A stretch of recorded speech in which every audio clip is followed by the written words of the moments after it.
नमस्कार साथियों, good morning. आपका द एनके स्टडी के यूट्यूब चैनल पर मैं नवीन कुमार एक बार फिर से स्वागत करता हूं।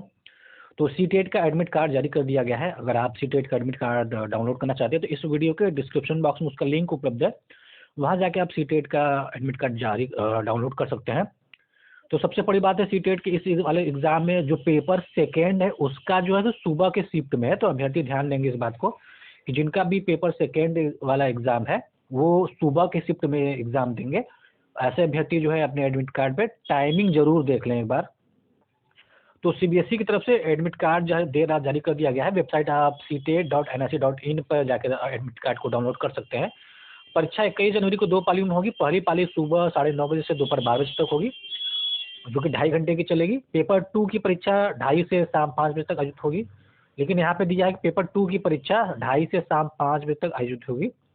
पेपर 1 और पेपर 2 मिलाकर देश भर में 31,32,000 अभ्यर्थियों ने आवेदन किया। वही बिहार में दोनों पेपर मिलाकर 5,58,000 आवेदन प्राप्त हुए। इसके लिए 625 केंद्र बनाया गया है।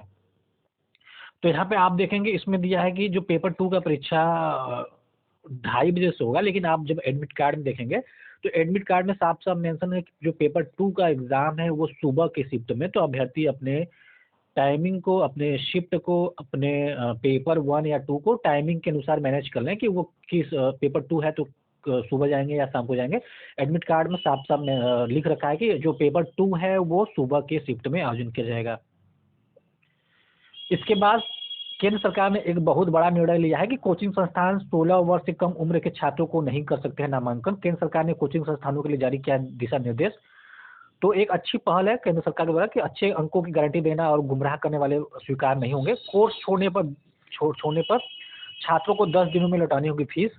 तो क्या है न्यूज, केंद्रीय शिक्षा मंत्रालय ने कोचिंग संस्थानों के लिए नए दिशा निर्देश की घोषणा की है। इनके अनुसार कोचिंग संस्थान 16 वर्ष से कम आयु के छात्रों का नामांकन नहीं कर सकते। इसके अलावा न ही वे अच्छे रैंक या अच्छे अंकों की गारंटी दे सकते हैं और न ही गुमराह करने वाले वादे कर सकते हैं। तो ये एक अच्छी पहल है केंद्रीय शिक्षा मंत्रालय के द्वारा। तो एक ऐसी ही पहल जो है कि सुप्रीम कोर्ट के द्वारा होना चाहिए, जो कि मैनिफेस्टो को लेकर विभिन्न दल जो वादे करते हैं तो उनके लिए भी कुछ न कुछ रेगुलेशन जरूर से बनाने चाहिए कि जो मैनिफेस्टो में वादे करते हैं वो आने वाले 2-2.5 साल में उसको पूरा करें। तो इन दिशा निर्देशों को कोचिंग संस्थानों का नियमन करने के लिए कानूनी ढांचा प्रदान करने और निजी कोचिंग संस्थानों की अनियंत्रित वृद्धि का प्रबंधन करने के लिए बनाया गया है। छात्रों की आत्महत्या की बढ़ती घटनाओं, आग लगने की घटनाओं, कोचिंग सेंटरों में सुविधाओं का अभाव और उनके पढ़ाने के तौर तरीकों के बारे में शिकायतें मिलने के बाद सरकार ने इसका निर्णय घोषणा किया है। दिशा निर्देश के अनुसार कोई भी कोचिंग सेंटर स्नातक से कम शिक्षा वाले ट्यूटर को नियुक्ति नहीं करेगा। यानी जो भी कोचिंग सेंटर होगा वो कम से कम जो पढ़ाने वाला है वो कम से कम ग्रेजुएट होना चाहिए। कोचिंग संस्थान छात्रों का नामांकन करने के लिए माता पिता को गुमराह करने वाले वादे या अच्छे रैंक, अच्छे अंकों की गारंटी नहीं दे सकते हैं। छात्रों का नामांकन सिर्फ सेकेंडरी स्कूल एग्जामिनेशन के बाद होना चाहिए। दिशा निर्देशों के मुताबिक कोचिंग संस्थान कोचिंग की गुणवत्ता या कोचिंग में प्रस्तावित सुविधाओं या हासिल किए गए परिणाम या कक्षाओं का हिस्सा रहे छात्रों के बारे में किसी भी दावे से जुड़े गुमराह करने वाला विज्ञापन प्रकाशित नहीं कर सकते हैं। कोचिंग सेंटर किसी भी ऐसे ट्विटर या व्यक्ति की सेवाएं नहीं ले सकते जिन्हें नैतिक रूप से भ्रष्टता के किसी अपराध में दोषी ठहराया गया हो। कोचिंग सेंटरों की वेबसाइट भी होगी जिन पर ट्यूटरों की शैक्षिक योग्यता, पाठ्यक्रम, उन्हें पूरा किए जाने की अवधि, छात्रावास की सुविधा और लिए जा रहे शुल्क का ताजा विवरण देना होगा। किसी भी कोचिंग संस्थान का तब तक पंजीकरण नहीं किया जाएगा जब तक कि उसके पास काउंसलिंग सिस्टम न हो। केंद्र सरकार ने सुझाव दिया है कि अत्यधिक शुल्क वसूलने के लिए कोचिंग सेंटरों पर 1 लाख रुपए तक जुर्माना लगाया जाना चाहिए या पंजीकरण रद्द कर दिया जाना चाहिए। सरकार ने दिशा निर्देशों के प्रभावी होने के 3 महीनों के अंदर नए एवं पहले से मौजूद कोचिंग सेंटरों के पंजीकरण का प्रस्ताव किया है। कोचिंग की गतिविधियों की निगरानी के लिए राज्य सरकार जिम्मेदारी लेगी, मतलब ये राज्य सरकार की जिम्मेदारी होगी। तो एक अच्छा पहल है केंद्र सरकार द्वारा, केंद्र सरकार के केंद्रीय शिक्षा मंत्रालय द्वारा एक अच्छा पहल है। तो बीच में छोड़ने पर यथानुपात लौटानी होगी फीस। अगर कोई विद्यार्थी बीच में कोचिंग सेंटर छोड़ देता है तो 10 दिन के दौरान अंदर ही उसको जो है कि फीस रिफंड किया जाएगा छात्र को।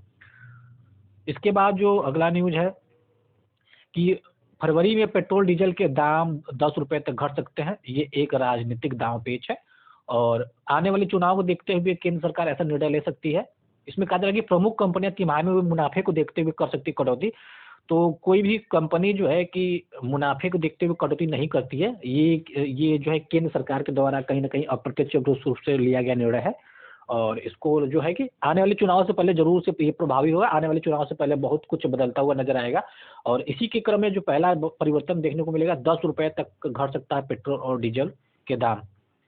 तो क्या कारक बताएँ, क्या कारण है कि पेट्रोल और डीज़ल के दाम घट सकते हैं? इसमें बताया कच्चे तेल की कीमतों में आई नरमी, प्रमुख तेल कंपनियों ने मुनाफ़ा कमाया है, सरकार ने डीज़ल पर विंडफॉल टैक्स घटाया, घरेलू एलपीजी सिलेंडर की कीमतों में कटौती। तो प्रमुख कारण है जिसकी वजह से ये दाम घटाया जा रहा है पेट्रोल का। आने वाले समय में पेट्रोल और डीज़ल दोनों का ही घटाया जाएगा। तो कंपनियों पर कटौती का दबाव बढ़ रहा है, चुनावों से पहले राहत संभव है, निचले स्तर पर कच्चा तेल पहुँच गया है, इसलिए जो है कि तेल का दाम घटाए जाने के संकेत दिए गए हैं। जो हमारे पास अगला न्यूज़ है, सूबे में होगी 4 वर्षीय इंटीग्रेटेड टीचर्स एजुकेशन प्रोग्राम की पढ़ाई, यानी ये बिहार की बात हो रही है। सत्र 2024-25 से 8 जिला प्रशिक्षण संस्थानों में शुरू की पढ़ाई। बहाल होंगे असिस्टेंट प्रोफेसर, SCERT बना रहा है प्रस्ताव। तो राज्य में यानी बिहार में 4 वर्षीय इंटीग्रेटेड टीचर्स एजुकेशन प्रोग्राम शुरू होगा। चरणबद्ध तरीके से 4 वर्षीय इंटीग्रेटेड टीचर्स एजुकेशन की पढ़ाई सूबे के यानी बिहार के सभी जिला शिक्षा एवं प्रशिक्षण संस्थानों या डायट तथा प्राथमिक शिक्षक शिक्षा महाविद्यालयों PTEC में शुरू होगा। शैक्षिक सत्र 2024-25 से 8 जिला शिक्षा एवं प्रशिक्षण संस्थानों में 4 वर्षीय इंटीग्रेटेड टीचर्स एजुकेशन प्रोग्राम की पढ़ाई शुरू करने की योजना है। राज्य शिक्षा शोध एवं प्रशिक्षण परिषद के निदेशक सज्जन आर के दिशा निर्देश में 4 वर्षीय इंटीग्रेटेड टीचर्स एजुकेशन प्रोग्राम शुरू करने के प्रस्ताव पर तेजी से काम चल रहा है। प्रस्ताव को अंतिम रूप देने के बाद राज्य शिक्षा शोध एवं रेगुलेशन संबंधित विश्वविद्यालयों द्वारा तय किए जाएंगे।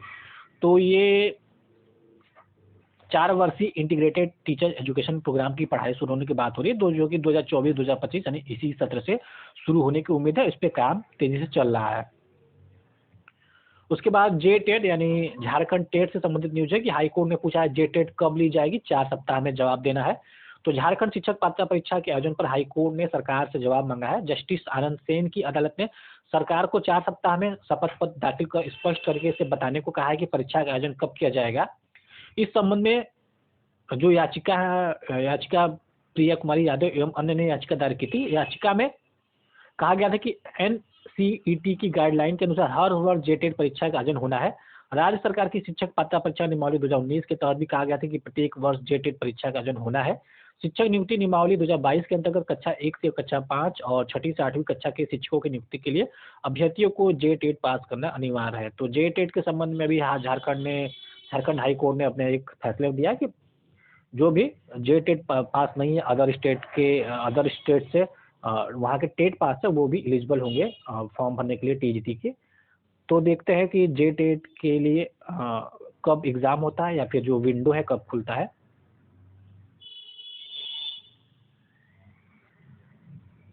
तो 13 जिलों में इस साल से अल्पसंख्यक आवासीय विद्यालय में पढ़ाई शुरू होगी। हर स्कूल में प्रचार समेत 37 स्टाफ बहाल होंगे। तो हर स्कूल में 37 स्टाफ बहाल होंगे यानी प्रचार समेत। तो ये बात हो रही है बिहार की। तो दरभंगा समेत बिहार के 13 जिलों में अल्पसंख्यक आवासीय विद्यालयों में इस साल से पढ़ाई शुरू हो जाएगी। दरभंगा और किशनगंज में 108 करोड़ की लागत से स्कूल का भवन बनकर तैयार हो गया है। मधुबनी, बेगूसराय, कटिहार, मुजफ्फरपुर, पश्चिमी चंपारण, समस्तीपुर, कैमूर, जमुई, बांका, वैशाली, रोहतास और शेखपुरा में भी बिहार स्टेट वक्फ बोर्ड की जमीन पर स्कूल बनेंगे। इन 11 जिलों में जब तक स्कूल नहीं बनेंगे वहाँ किराए में भवन लेकर स्कूल खोले जाएंगे। कक्षा 9 से 12 तक की पढ़ाई होगी। हर एक स्कूल में कक्षा 9 से 12 तक की पढ़ाई होगी। बिहार सरकार ने इन 13 जिलों में प्रधानाध्यापक, टीचर और शिक्षकेतर कर्मियों की बहाली के लिए अनुमति दे दी है। हर एक स्कूल में प्रधानाध्यापक, शिक्षक इस समेत 37 स्टाफ की बहाली होगी। कुल मिलाकर 13 जिलों में 481 पदों पर बहाली होगी। इसमें 25,80,42,782 रुपए के खर्च के स्थापना मद से व्यय की स्वीकृति मिल गई है। अल्पसंख्यक कल्याण मंत्री ने कहा है कि सुन्नी वक्फ बोर्ड के चेयरमैन मोहम्मद इरशादुल्लाह ने बताया कि अल्पसंख्यक आवासीय विद्यालयों में पढ़ाई शुरू हो जाने से नवोदय विद्यालय की तरफ अल्पसंख्यक छात्रों को क्वालिटी एजुकेशन मिलेगी। उन्हें इस तरह की शिक्षा दी जाएगी कि वे मेडिकल, इंजीनियरिंग के अलावा अन्य प्रतियोगिता परीक्षाओं में सफल हो सके। पढ़ाई महंगी होने की वजह से अल्पसंख्यक गरीब छात्रों की क्वालिटी एजुकेशन नहीं मिल पाती है। बिहार सरकार की यह अच्छी योजना है। तो जो भी कैंडिडेट है इस पर नज़र बनाए रखें कि ये जो स्टाफ समय 50-37 स्टाफ जो बहाल होंगे टीचर समेत और ग्रुप CD के, तो कब ये आती है और इस पे अल्पसंख्यक आवासीय विद्यालयों में जहाँ बात की जा रही है वहाँ कहाँ कब जो है कि वैकेंसी निकलती है। ध्यान दीजिएगा ये वैकेंसी हो सकता है कि कोई बहुत बड़ा विज्ञापन जारी ना किया जाए, नॉर्मल विज्ञापन जारी करके वैकेंसी बहाल की जा सकती है, या फिर जैसे भी हो आप इस पे नज़र बनाए रखें अगर आप बिहार के हैं तो। तो फिलहाल इस न्यूज़ वीडियो में बस इतना ही। अगर आपको सारा न्यूज़ पसंद आया तो इसको ज़रूर से लाइक करें। सीटेट वाले एक बार अपनी एडमिट कार्ड को चेक कर लेंगे, उनका टाइमिंग क्या है और पेपर कौन-सा है, तो उसी हिसाब से एग्ज़ाम के लिए मतलब देख लेंगे अपना। तो फिलहाल इस वीडियो में बस इतना ही, मिलते हैं अगली वीडियो में, बने रहिए द इनके स्टडी के साथ। बहुत-बहुत धन्यवाद।